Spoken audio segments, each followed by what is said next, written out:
Brnenje črpalk, šumenje vode, zvoki, ki jih tukajšnji prebivalci poslušajo že 5. dan.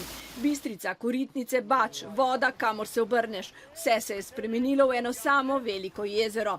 Pada z neba, potalnica bruha iz vsake luknje. Vse gospodarsko poslopje, vrt, vse pridelki, vse je pod vodo. Koliko imate vode v kleti? Kaj je svem koliko, do vrha je bila. Edino prevozno sredstvo je traktor.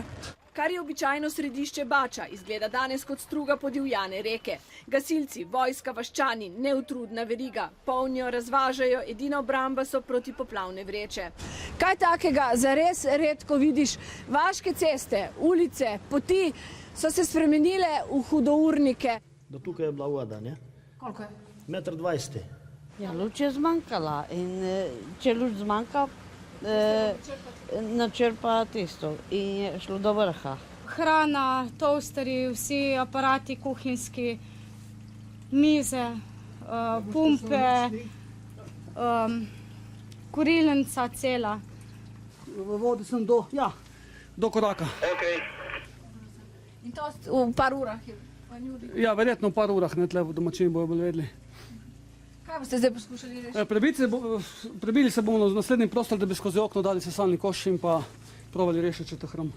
Pri tej hiši večjo skrb kot za hišo namenjajo hlevu.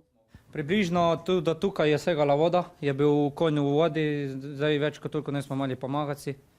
In voda. Ja, se vidi. Zdaj je malo boljše, je do tukaj segala približno voda. Utrujenost, strah, jeza, neprespane noči, pa še vedno ohranjajo smisel za humor. Imate tečaj potapljaški?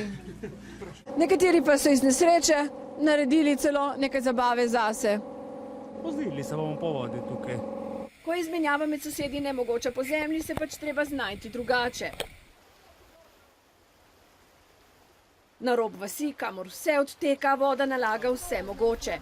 Tu se do konca razkrije, kako pretesno je podzemlje za tolikšne količine. Niste imeli šole? Smo imeli, sam so nas na polovici pouka so nas poslali domov. V Baču je popoldne posijalo sonce, toda domačini se bojijo noči. Za zvečer so spet napovedane obilne padavine in tako vse do jutri opoldan.